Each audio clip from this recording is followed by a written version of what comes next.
Welcome back. The Augustineum Secondary School in Windhoek has launched an ambitious 30 million Namibia dollar infrastructure overhaul aimed at transforming its learning environment.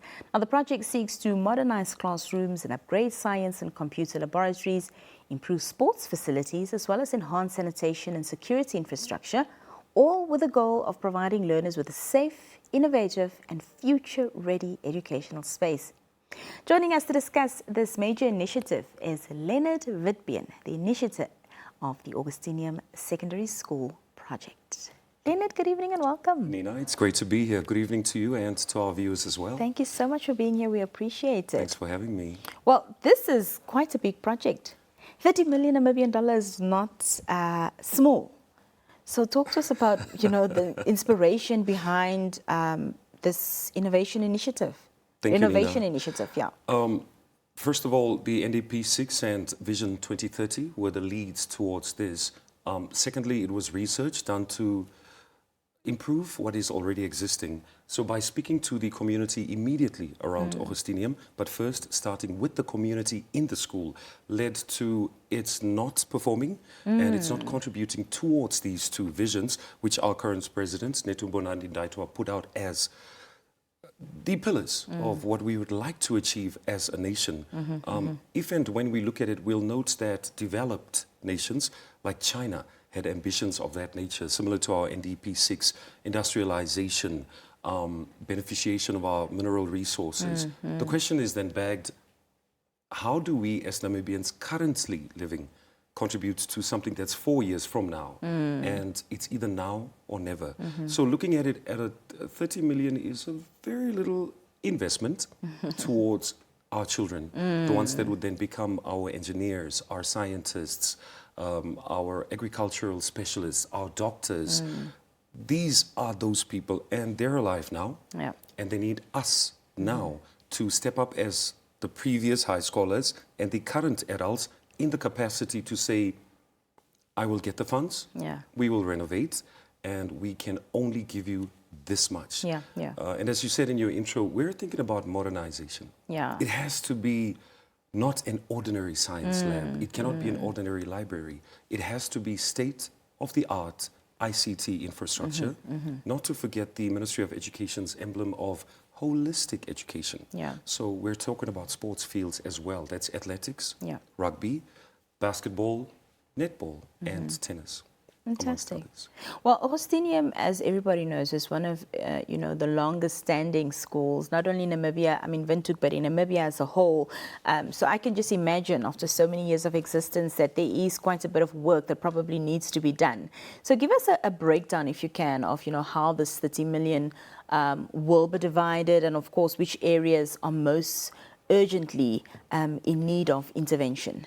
Good. Reverting back to the term holistic education, that encompasses sports as well as academics, to look at it that way. So the sports infrastructure needs urgent upgrading. We're talking about irrigation systems here. We're talking about entirely an overhaul of their track and field activities, not to forget the building of a new pavilion, if you will. Further to that, the technical block needs revamping as well. We're talking ventilation.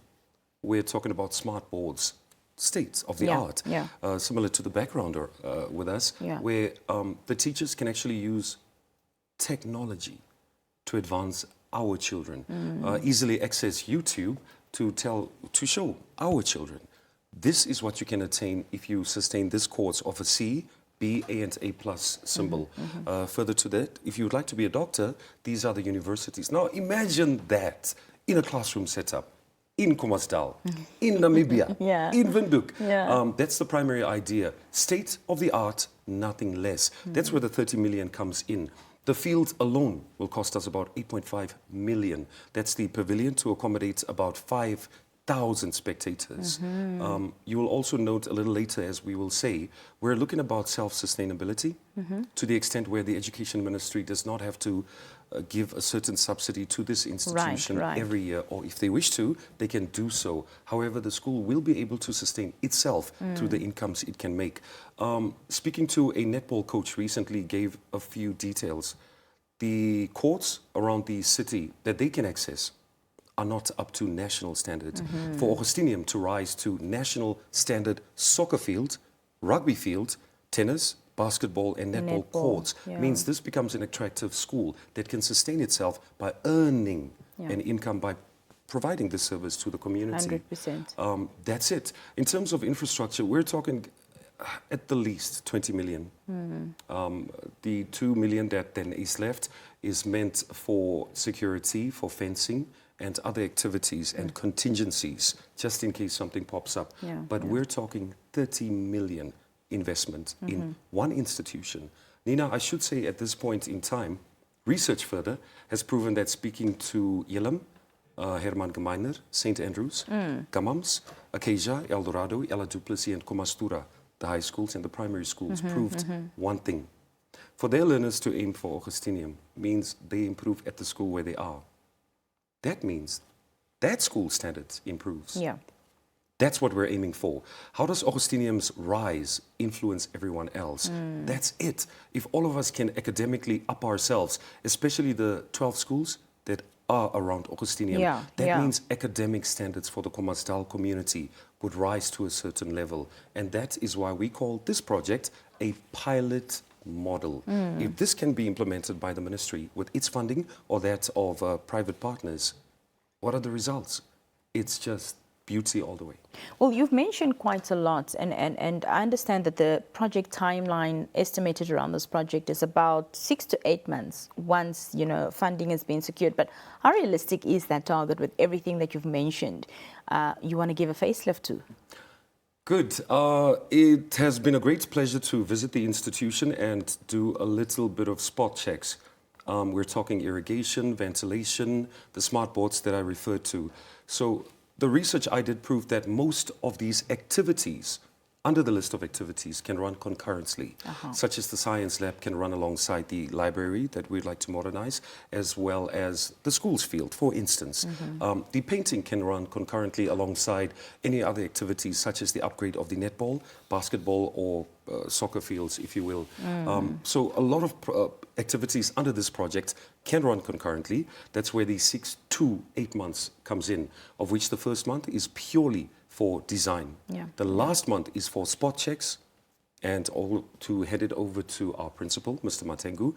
Not to forget our esteemed minister, Dr. Sanet Steenkamp, and our super energetic deputy minister, Dino Balotti, alongside their executive directors, Paulus Nikembwa and Edda Bon. That is it. Them being there with the parents and the community members is the final result we aim for. But realistic, yes. Attainable, yes. And it has been done before in countries outside of our borders, meaning it's attainable. I love that spirit. Well, of course, you mentioned the importance of involving communities, and we know that Augustineum is really a historic institution in Windhoek. So how important is it for the broader community and corporate Namibia, etc., to rally behind this project? Good. If we speak of investment, we're talking about creating a safe, modern, self-sustainable institution to the extent where you do not have to reinvest as an investor in that institution. If you look at it historically, this is a legacy school, meaning our late president, Hageji Gengop Schools there. We have figures like Dr. Itula, who was the chairman of that board. That makes the school something phenomenal, but 31 classrooms, a 3-story building designed in the 1960s. That makes it amongst only a few schools within the Khomasdal area, not to forget Karutura, that have 3 stories. I walked the school myself, and I did not go to the gym that day. So the architectural structure of the school is so beautiful to the extent where it is worth it to invest in an architecture like that, complemented by learners scoring only C, B, A, and A+ symbols, making that school a perfect place to invest in. Not only for now, bear in mind, if you do it now, these grade 8s turn out to be grade 12. Long-term investments, in 4 years. That's where your results come through. But for high schools, it's measured in grade 9 output, grade 11 output, and grade 12. So your results will surely be visible by next year itself, because we will create the perfect ecosystem for learners that are high performance to come into the school with the perfect environment for them to thrive in. So we're looking to also, in addition to the refurbishment, attract high-performance learners. So the ultimate goal is HPC, a high-performance center, established in Kommersdal as a pilot model school, replicable anywhere else in the country upon its success. But like I said, the success is attainable. Just in closing, Leonard, and very briefly, talk to us about the type of support it is that you're seeking from stakeholders, and what would you say to potential funders who, you know, may still be undecided about getting on board with this incredible project? Got it. Passion drives projects is what I noted. And again, through the research done for this project, I will have to do an oversight on it alongside the ministry. And my competence levels show, yes, I can be there on a daily basis. So that means your investment is worthwhile.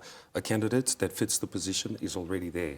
But further to that, it's if you're undecided at this point in time and you have a little funding to spend, go for Augustineum. Impact through Augustineum 12 other schools, including primary schools, including high schools. I, for one, think that if ever you come on board, you will get a return on investment. Obviously, not monetarily, but the results we will work towards and the presentation of quarterly reports will show to you, not in words, but through action, that results can be attainable as nationals, Namibians. We together can actually achieve something we at times think we cannot. Yeah. This is worth it. This is worth your time. And in about a year's time, you should see something happening. Leonard Witbeen, we wish you all the best, and this is really a huge project and that we want to see succeed. So we'll be keeping a close eye, and thank you so much for being here this evening. We appreciate your time. Thanks for having me, Nina. Thank you so much. Well, it's Friday, as you know, and that means it's Hot Topic Day. So after this very brief break, that's exactly